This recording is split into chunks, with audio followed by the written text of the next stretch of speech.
Welcome to the debate. So, I want you to imagine you are walking through a massive ancient forest at night. Okay, I am picturing it. And it is completely dark. You know the forest is absolutely full of life, right? Like there are thousands of trees, hidden caves, maybe rivers. But I am guessing it is quiet. Exactly. There isn't a single sound. I mean, the birds are not singing, the insects are totally quiet. Every single living thing is just holding its breath, Oh, wow. That is incredibly creepy. right? And you have to wonder, why is everything hiding? Well, that chilling absolute silence is exactly what astronomers hear right now when they look up at the night sky. It is such a terrifying thought experiment, and honestly, it is the perfect way to frame our conversation today. Glad you think so. But before we dive into the deep end of the cosmos, we need to explicitly mention that today's discussion is based on a directly produced video. Yes, absolutely. We really want to highlight the brilliant design by Hat Hot Hot Hot. The entire foundation of what we are exploring today comes from the idea for Hat Hot Hot Hot, and we are just thrilled to unpack those concepts. We really are. So we are talking about humanity's search for extraterrestrial intelligence, basically alien life. Right, the big question, are we alone? Exactly. Now, this whole story actually began decades ago, back in the Cold War era. If you are familiar with the famous story of the three-body problem, you probably know about the Red Coast Base. Oh yeah, the secret facility on the mountain. Right. It was a secret government-run antenna on this freezing mountain. And in that story, humanity aimed a lonely dish at the sun and basically sent our very first desperate cry out into the universe. And, the central question of our discussion today is how much that search has changed since then. And more importantly, whether it is actually safe. Right, because it has changed completely. It really has. Today, the search is completely transformed. It went private and it went digital. We're using these massive global telescopes and really advanced artificial intelligence to scan a universe that some people call a dark forest. And, well, I am taking the position that this modern approach is a massive win for humanity. I argue that using advanced AI and global telescopes to just passively listen is a completely safe, highly necessary step for our scientific progress. Okay, but safe? I mean, I take the exact opposite view. I figured you might. Yeah, I argue that searching for signs of alien technology in a potentially dangerous, totally silent universe is incredibly risky. Furthermore, when this hunt is funded and directed by, a few private billionaires rather than the global public, it carries severe risks that could threaten the survival of literally everyone on Earth. Well, let's start with the physical reality of what we are actually doing today, because it is so wildly different from that old Red Coast Base. We are absolutely no longer blindly shouting into the dark. No, we are definitely not doing that anymore. Right, that old method was called active transmission, sending a really loud signal out and just hoping someone hears it. What we are doing now is completely passive. It is a project called Breakthrough Listen. Passive is a very comforting word, isn't it? But let's clarify what that actually means. Passive just means we aren't talking back right now, correct? Exactly. Think of it like the radio in your car. Okay, a car radio. Yeah. When you turn on your car radio to listen to a music station, your car does not send a signal back to the radio tower. It doesn't tell the tower where your car is. Your antenna just catches the invisible radio waves that are already washing over your city. Right. And that is all we are doing on a cosmic scale. We are just turning on the radio. But come on, the scale of our car radio is massive now. We aren't just using a little metal stick on a roof. Well, true. We are renting time on the absolute best hardware on the planet.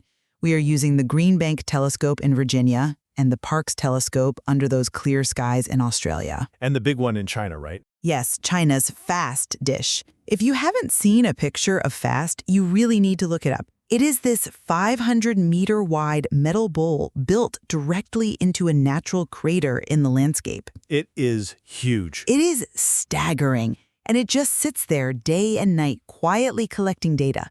It is gathering information without making a single sound in the dark. So I have to ask, how can gathering information quietly ever be a threat to our survival? Because of what we are actually listening for. We aren't just listening for natural space weather, like a dying star.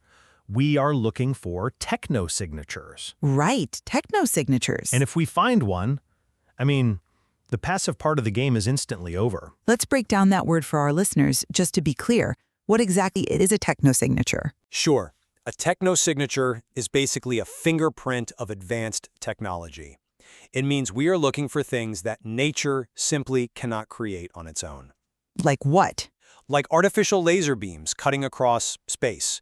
Or we are looking for the leaking radio glow of a distant, highly populated planet, similar to how Earth leaks radio waves from all our satellites and cell phones. Right, our planet is super loud in radio. And we are also looking for much bigger things, like Dyson spheres. Exactly. And let's explain how we actually listen for a Dyson sphere, because it isn't a sound at all. No, it is not. A Dyson sphere is a hypothetical megastructure. Imagine an alien civilization that needs so much power they literally build a giant metal shell completely surrounding their sun to capture 100% of its solar energy. Right, a total solar panel shell. But if they build a shell around their sun, it blocks the light. So how would our telescope see it? And that is the trick of techno-signatures. Even if they block the visible light, the laws of physics say that all that captured energy has to go somewhere. It creates heat. Yes, it creates waste heat. So our massive telescopes, like the ones Breakthrough Listen uses, are looking for stars that are visibly missing but are glowing incredibly bright with infrared waste heat. We are basically looking for the giant exhaust pipes of alien civilizations. And I think that is brilliant. Looking for an exhaust pipe doesn't mean the car sees us looking. We are just mapping the neighborhood. You say mapping the neighborhood. I say we are walking through a dark forest and actively knocking on doors, just hoping we find a house. And honestly, that brings us to the core of my worry, the terrifying logic of the dark forest theory. I know this theory gets thrown around a lot in science fiction, but let's really unpack the mechanics of it. Why is it so terrifying to you? Well, to understand the dark forest, we first have to understand the Fermi paradox. Okay. The Fermi paradox is a very simple math problem. The universe is unbelievably old, over 13 billion years old, and there are trillions of stars out there. Trillions. So mathematically, there should be millions of advanced civilizations. Some of them should be millions of years older than us. They really should have colonized the galaxy by now. So where are they? Why is the sky so quiet? Right, the mystery of the missing aliens. Exactly. The dark forest theory answers that question using pure game theory. Think about the prisoner's dilemma. If you were an alien civilization and you discover another civilization, you have no way to know if they are peaceful or hostile.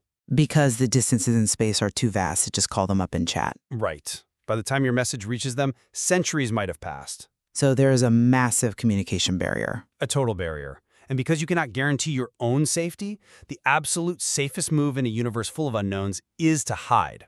Okay. And if someone else reveals their location, the safest move is to destroy them before they can destroy you. The universe is completely silent because everyone who is smart is hiding. The loud ones get wiped out by predators. Okay, I follow the logic. If you are in a dark forest and you don't know who else is out there, you don't light a fire. But my point is, Breakthrough Listen It isn't lighting a fire. We are just using night vision goggles to look around. But gathering that information forces our hand. I just don't buy that it stops at passive listening. Let's pretend that tomorrow, that massive fast dish in China or the telescope in Australia picks up a definite, undeniable techno-signature. Okay, let's say they do. It is real. We found an alien exhaust pipe. What happens next? We study it. We learn from it. It is data. We panic. The moment we know another intelligence is out there, politics will instantly take over. Right now, humanity is wonderfully, blissfully ignorant. But the second we confirm a neighbor exists, the transition from quietly listening to actively responding is almost inevitable.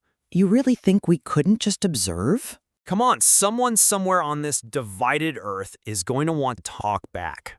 You are assuming that finding a signal instantly leads to chaos. I argue that having the data gives us the power to prepare. Look, if there is a wolf in the woods, I absolutely want to know exactly which tree it is hiding behind. Ignorance is never safer than knowledge. But we don't have a unified plan. Our planet is divided into hundreds of competing countries. If we find a signal, who decides what to do? Does America decide? Does China decide? Does a private company decide? Those are fair questions, but By simply finding the signal, we trigger a chain reaction that we are completely unprepared for as a species. The ear might not make a sound, but the brain attached to the ear will eventually command the mouth to speak. I understand that fear. I really do. But we cannot halt scientific progress because we are afraid of our own shadow. And we really need to talk about how incredibly powerful our tools have become to even find these signals. Let's look at the role of artificial intelligence in this search, Okay, AI. because it completely changes the game. Well, AI has certainly sped things up, yes. It hasn't just sped things up, though. It has fundamentally altered how we see the universe.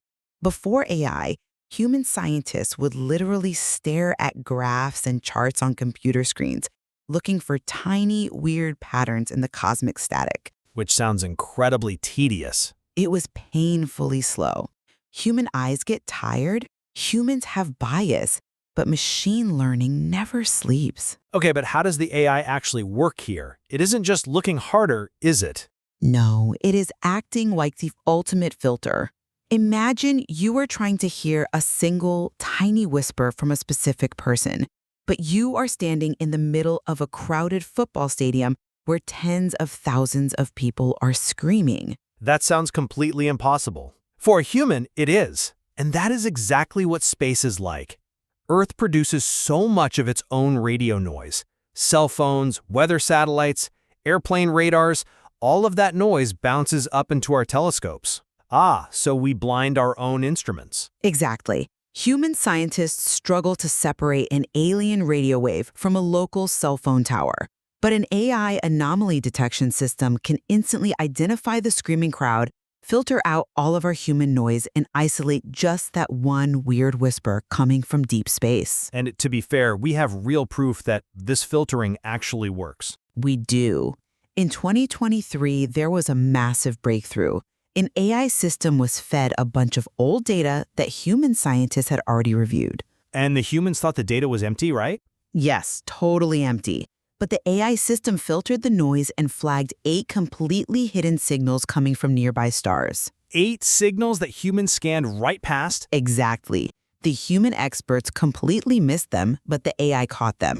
It proves that artificial intelligence is fixing our past blind spots. It makes our search incredibly efficient. I will admit, it is undeniably a marvel of software engineering. The AI mutes the crowd beautifully, but here is my counterpoint. We are getting incredibly good at finding whispers that we might not actually want to hear. Why wouldn't we want to hear them? Knowledge is power. Because the tool is vastly outpacing our wisdom. The AI might be brilliant at finding a pattern in the static. It can tell us, hey, there is a weird laser beam right there. But the AI cannot tell us what to do next. Well, no, that is for humans to decide. Right. It cannot tell us if that leaking radio glow belongs to a peaceful neighbor or a hostile predator. But again, the AI is just the night vision goggles. It doesn't make us the target. Let me put it this way. We have spent thousands of years as a species slowly learning how to defend ourselves against local threats on Earth. Now we are handing our scientists an AI system that can instantly spot the most dangerous things in the galaxy, and we have zero defense mechanisms. That is a bit dramatic. Is it? We are swinging the doors of perception wide open before we even know how to lock our own windows. I completely disagree.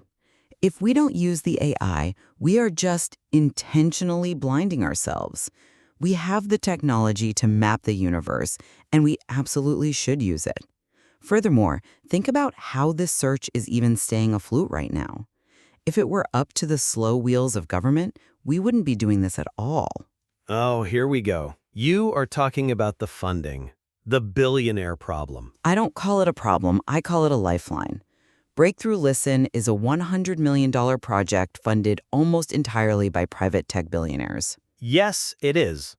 A lot of people criticize that, but honestly, it is the saving grace of this entire scientific field. Look, I don't deny that their $100 million kept the lights on, but we must ask a deeply uncomfortable question about who controls humanity's fate. They are just funding the scientists. They aren't controlling the fate of the world. Aren't they? Think about it. The old Red Coast base from the Cold War era was a secret state project. It was a government making a decision, right or wrong. But today's search is driven by unaccountable, extremely wealthy private citizens. They aren't exactly supervillains. I'm not saying they are, but should a few tech billionaires be the ones turning the dials on humanity's biggest existential gamble? But they aren't rogue agents operating in a volcano lair.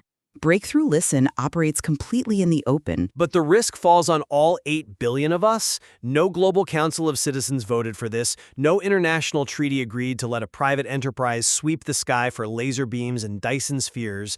We have essentially privatized the greatest risk in the history of our species. Let's talk about that private enterprise aspect because it is exactly what makes the project so safe and successful.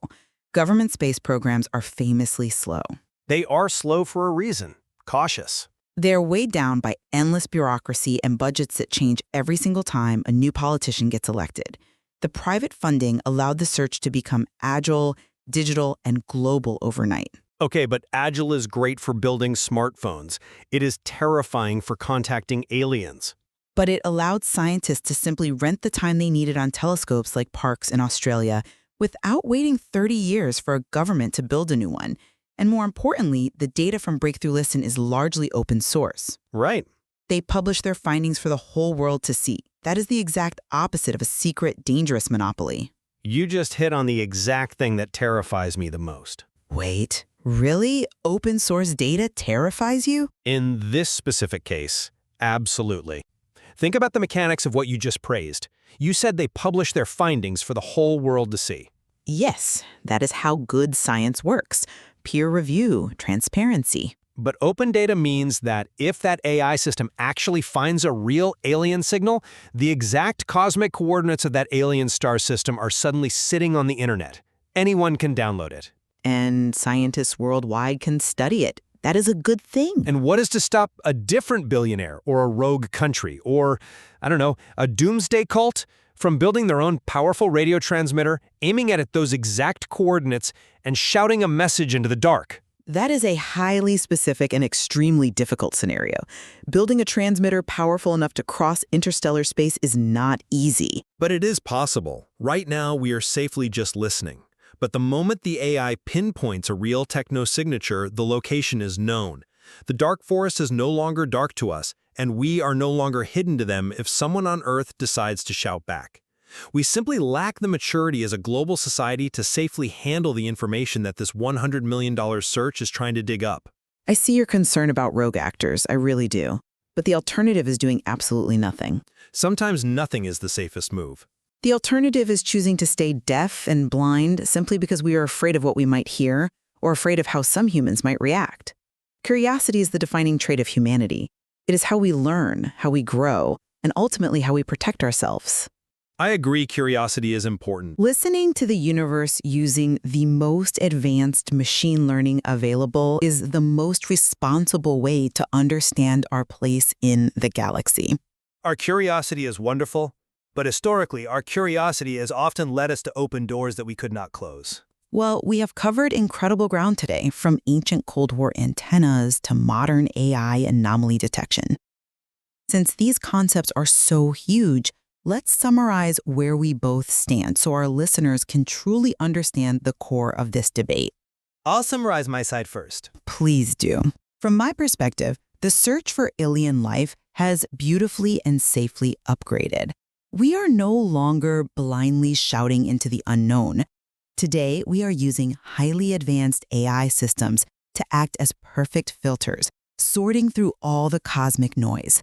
We are using massive quiet dishes like China's fast telescope to simply listen for things like waste heat from alien structures. And I believe that observing the universe carefully, gathering information without giving away our location, is the smartest, safest way to learn about our cosmic neighborhood. And to summarize my warning, I believe that hunting for signs of alien technology in a completely silent universe is incredibly risky. The silence of the dark forest exists for a reason, likely because survival requires hiding from predators. Even if we are only listening right now, discovering an alien signal creates an irresistible temptation for someone on Earth to respond, and we are just completely unprepared for that moment. Furthermore, allowing a few wealthy billionaires to drive this search means that a tiny fraction of humanity is taking massive gambles that affect all of us. Well, despite our deep disagreements on the level of risk, I think we both totally agree on the sheer power of the tools we are using. There is no denying that AI has fundamentally changed astronomy. Oh, I completely agree on that point. The technology is undeniably powerful. The fact that the AI found those 8 hidden signals in 2023 by filtering out Earth's noise proves that the tool works exactly as designed. Our eyes and ears have never been sharper. Exactly. But for now, as far as we know, the universe remains completely silent. Whether we should be terrified of that vast silence or endlessly curious about what is hiding within it is a question that every listener must decide for themselves. Absolutely. We leave the answer in your hands. The debate continues, and there is so much more to explore in the science of the stars. But the next time you step outside and look up at the night sky, remember that deep, dark forest and ask yourself, if the cosmic phone finally rings, are we truly ready to pick it up?